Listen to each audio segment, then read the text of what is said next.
Fonction dérivée, étude de variation d'une fonction. 4 objectifs. Premier objectif, utiliser les formules et les règles de dérivation pour déterminer la dérivée d'une fonction.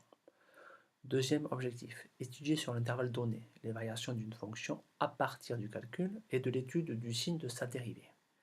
Troisième objectif, dresser son tableau de variation. Quatrième objectif, déterminer un extrémum d'une fonction sur l'intervalle donné à partir de son sens de variation.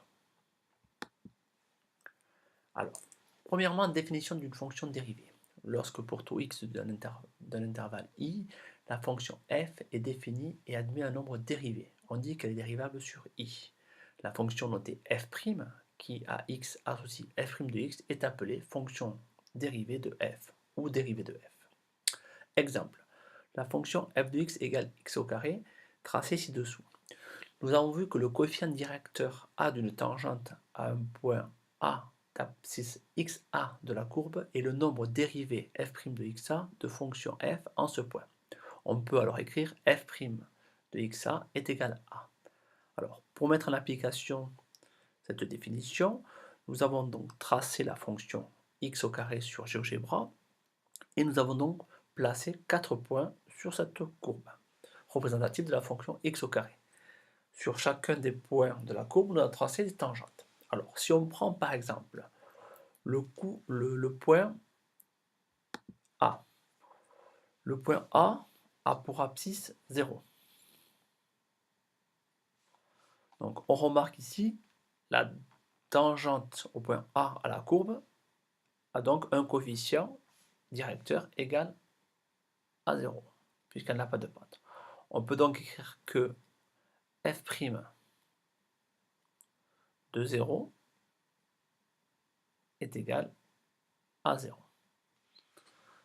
Donc, le coefficient directeur de la tangente égale 0, donc c'est-à-dire que le nombre dérivé en x égale 0 est égal à 0. Même chose pour b. Alors pour b, on a une abscisse de 1, puisque les abscisses ici se lisent sur l'axe horizontal. Alors, du point B, pour déterminer le coefficient directeur de la tangente. Donc on part ici du point B, on trace horizontalement donc un segment de 1, et pour rejoindre la tangente, on remonte ici de 2. Donc on peut dire que le coefficient directeur de cette tangente est donc de 2. Donc f'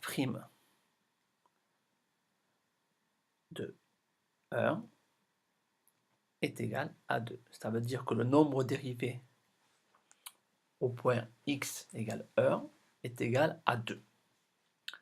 Alors, on va effacer donc cette construction et on va maintenant faire la même chose pour le point d'abscisse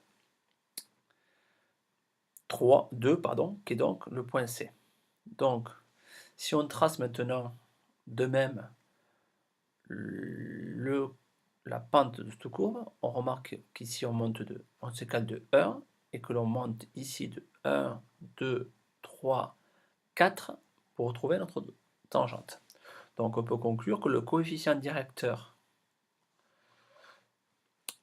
au point d'abscisse x égale 2 est de 4. Donc on peut écrire que le nombre dérivé f'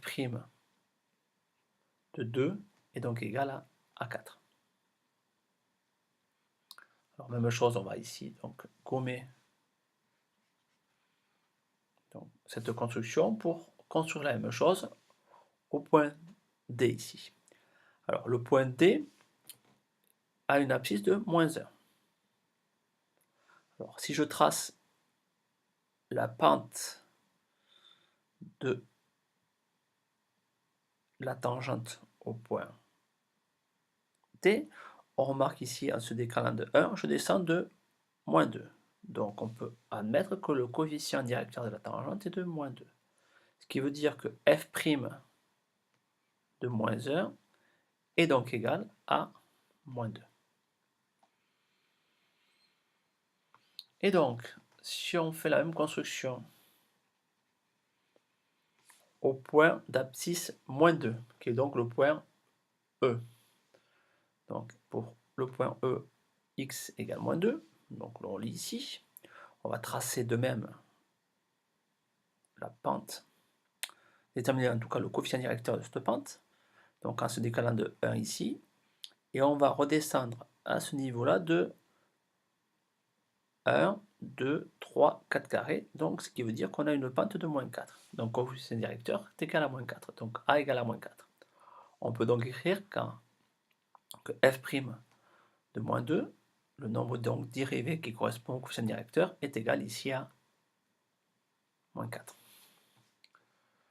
Donc on a déterminé les différents coefficients directeurs et donc les dérivés des différents points A, B, C, D, E. Ainsi, si on travaille avec GeoGebra, donc on peut dire que pour le point d'abscisse x égale moins 2, donc il correspond ici au point E, on a un coefficient directeur ici qui est de moins 4.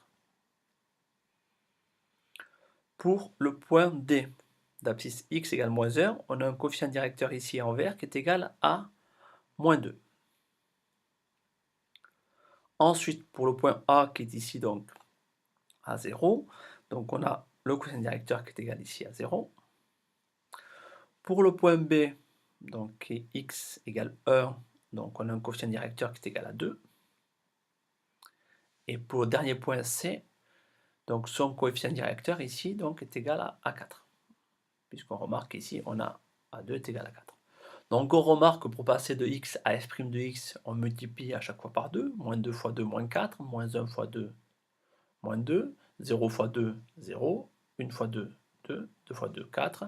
Donc on peut donc conclure que f' de x est égal donc à 2x. Donc f' de x égale 2x, qui est donc la fonction dérivée ou la dérivée de la fonction f de x égale x au carré, puisqu'ici nous avons représenté la fonction x au carré.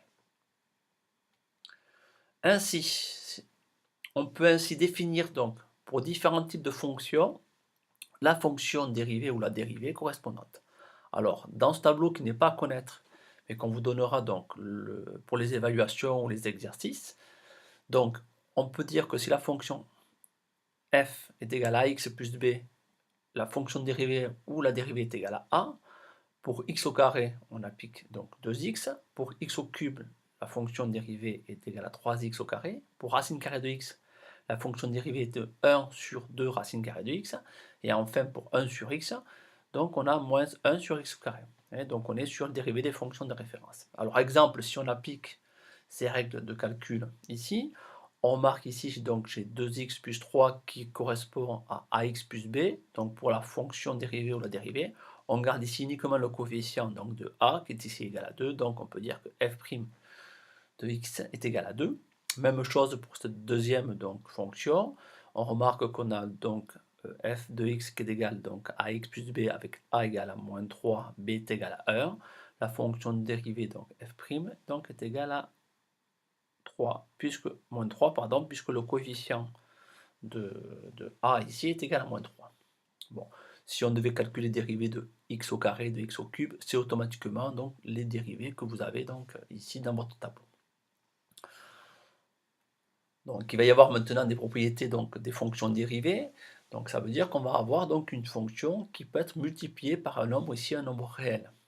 Donc on a toujours notre tableau de référence par rapport aux fonctions de référence et on va essayer donc d'appliquer donc cette règle qui est que quand on multiplie une fonction par un coefficient qui s'appelle k ou un nombre réel k, la dérivée c'est donc k fois f'.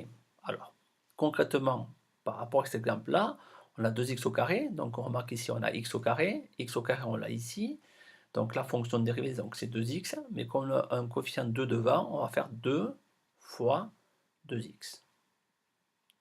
Ce qui lui donne donc 2 fois 2, ça fait donc 4, donc on tombe ici sur une fonction f' de x est égale à 4x. Même chose ici, donc ici j'ai moins 4 fois x au cube étant égal à x au cube, ma fonction ici, ma dérivée ici c'est 3x au carré.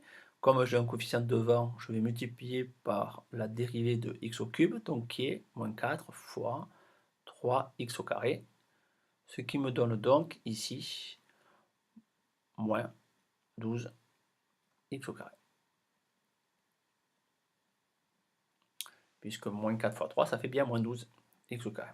Et enfin, dernièrement, lorsque j'ai 3 sur x, donc ça représente 3 fois 1 sur x. 1 sur x est égal à moins 1 sur x au carré. Donc je vais avoir ici 3 fois 1, donc avec le moins ici de x au carré. Ce qui me fait dire 3 fois moins 1, ça fait moins 3. Donc on tombe sur moins 3 x au carré. Donc voilà comment on peut appliquer donc cette règle avec la multiplication d'une fonction par un nombre réel pour pouvoir calculer la dérivée correspondante. Autre règle qui est donc la fonction qui est f plus g, donc dérivable sur i, donc la dérivée de f plus g prime va être égale à la dérivée de f prime plus la dérivée de g prime. Donc ici on va avoir toujours notre tableau de référence que l'on va utiliser.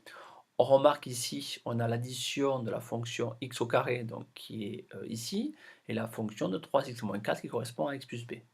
Donc, si on applique la règle donc, de l'addition des fonctions dérivées, donc si je prends x au carré ici, la fonction dérivée de x au carré c'est 2x, plus la fonction dérivée de 3x moins 4, donc on va appliquer ax plus b, donc plus b, la fonction dérivée est égale à a, donc je vais avoir ici donc pour 3x moins 4, dérivée 3. Donc on arrive ici donc à 2x plus 3. De même, pour la fonction 3x au cube moins 2x au carré moins 2x plus 8, on va à la fois appliquer donc cette règle-là, puis la règle présente que l'on a vue. Donc avec 3x au cube, donc on va avoir ici 3 fois alors, x au cube que l'on connaît, donc la fonction dérivée c'est donc 3x au carré. Ensuite, on a donc le coefficient ici, le nombre réel, moins 2 fois la dérivée de x au carré. Donc x au carré, c'est la dérivée, c'est 2x. Et ensuite, on retrouve ici moins 2x plus 8, donc qui est donc ax plus 2b avec a est égal ici dans ce cas-là, moins 2. Donc je reprends uniquement la valeur de a, qui est donc moins 2. Donc je peux simplifier cette écriture-là en écrivant f' de x égale, donc 3 fois 3, ça fait donc 9x au carré, moins 2 fois 2, ça fait donc 4x, et donc moins 2. Donc la dérivée de cette fonction de 3x au cube moins 2x au carré moins 2x plus 8 est de la forme f' de x égale 9x au carré moins 4x moins 2. Donc etc. On peut multiplier les exemples. Vous allez le faire dans l'exercice pour appliquer ces règles de calcul. Il n'y a pas de difficulté majeure, il suffit donc d'appliquer les règles de calcul qui vous sont données ici. Alors, on va appliquer ceci, donc l'étude de la dérivée, donc en tout cas le calcul de la dérivée à l'étude des variations d'une fonction, donc soit f une fonction définie et dérivable sur un intervalle i, donc pour tout x appartenant à l'intervalle i, on avait vu que donc si la dérivée est inférieure à 0, donc ça veut dire que si la dérivée est nulle, la dérivée est négative,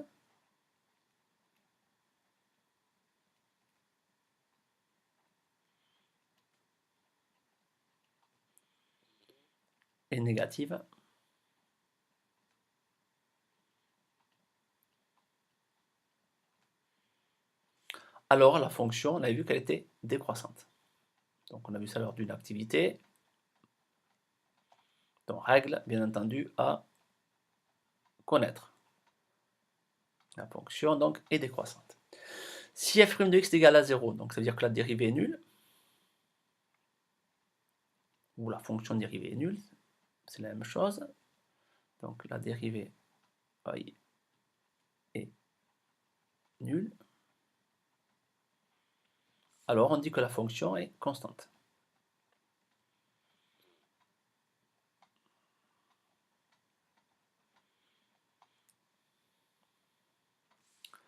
Ensuite, si la dérivée est supérieure à 0, donc c'est-à-dire que la dérivée est positive,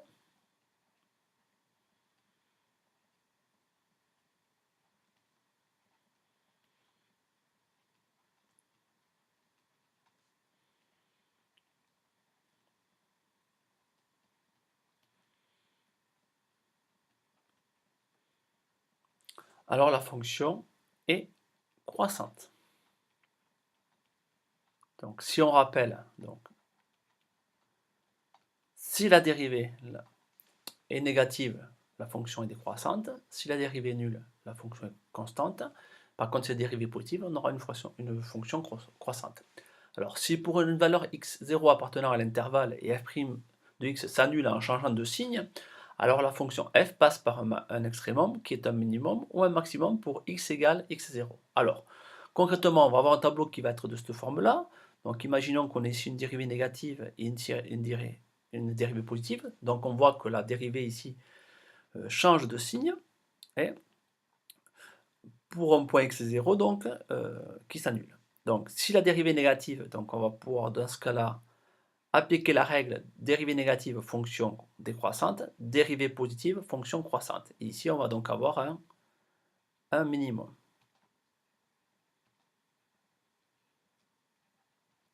Par contre en inverse, si ici on a une dérivée positive et ici une dérivée négative avec x0, donc la dérivée qui est égale à 0, on va donc avoir ici une fonction croissante puisque votre dérivée est positive, et ici une fonction décroissante puisque votre dérivée est négative. Et donc ici on a ce qu'on appelle un maximum. Alors minimum et maximum étant donc des extrémums. Donc on va appliquer ceci pour faire l'étude de variation d'une fonction. Alors, pour calculer, on applique ces 6 étapes, donc on calcule d'abord la dérivée, après on va résoudre l'équation de f' de x égale à 0 pour savoir à quel endroit la dérivée peut s'annuler. On va mettre en place le tableau de variation en plaçant les bornes de l'intervalle et la valeur de x pour laquelle la dérivée s'annule. On va étudier le signe de la dérivée et le noter dans le tableau de variation. Ensuite, une fois qu'on aura le signe de la dérivée, on va pouvoir indiquer les variations de la fonction, si elle est croissante, décroissante, voire constante. Et on va placer la valeur de l'extrémum, si bien sûr il existe. Alors, on va appliquer cette méthode à un exemple particulier. Imaginons qu'on ait la fonction f définie sur l'intervalle moins 5, 2. Donc f de x égale à 3x au carré plus 12x moins 5. Donc si on calcule la dérivée, on va appliquer donc les règles de calcul. Donc on a vu que pour x au carré, donc la dérivée est égale à 2x. Donc je vais donc pouvoir écrire donc 3 fois 2x plus ici ma dérivée, donc c'est 12x moins 5, donc on va garder ici que le coefficient de a donc est égal à 12. Donc ce qui veut dire que ma dérivée va être égale à 3 fois 2, ça donc 6x plus 12. Ensuite, pour établir le tableau de variation de f, on va d'abord, dans un premier temps, résoudre l'équation f' de x égale à 0, donc c'est-à-dire ici 6x plus 12 égale 0. Donc, ce qui veut dire 6x, donc rappelez-vous donc comment on résout l'équation du point de degré, donc 6x donc, est égal ici à moins 12. Si on continue, on va avoir donc x égale à moins 12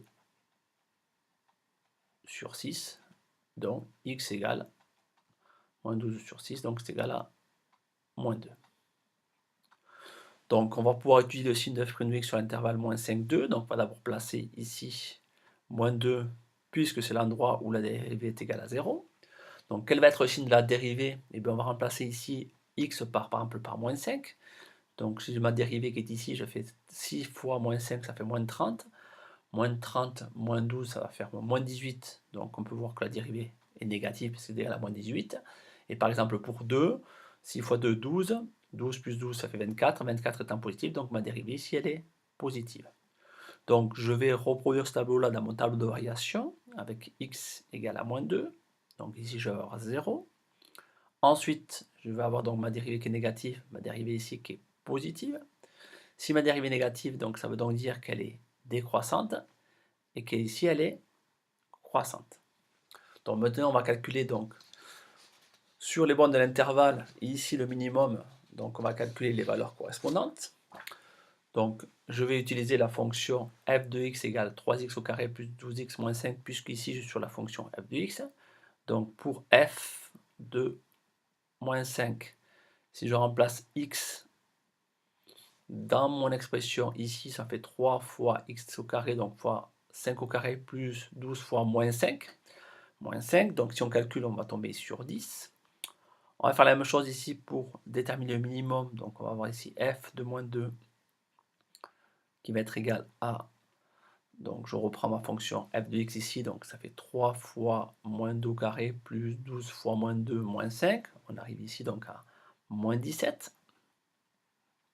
Vous pouvez bien sûr vous-même le déterminer avec votre calculatrice. Et pour ici 2, donc f de 2, puisque je suis ici à ce niveau-là, je fais la même chose, je remplace x dans f de x par 2, ça fait 3 fois 2 au carré plus 12 fois 2 moins 5. On arrive ici donc à 31. Donc je peux placer ces valeurs ici. Donc pour x égale moins 5, je vais avoir ici une valeur de 10. Pour x égale moins 2, je vais avoir ici moins 17 qui correspond ici à mon minimum. Donc c'est normal qu'on descende de 10 à moins 17. Et pour x égale 2, j'arrive ici donc ici à 31. Donc on monte bien de moins 17 à 31.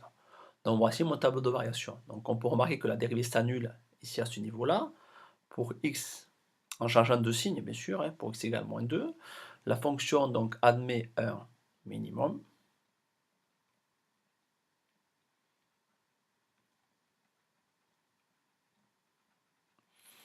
Qui a pour valeur ici donc moins 17.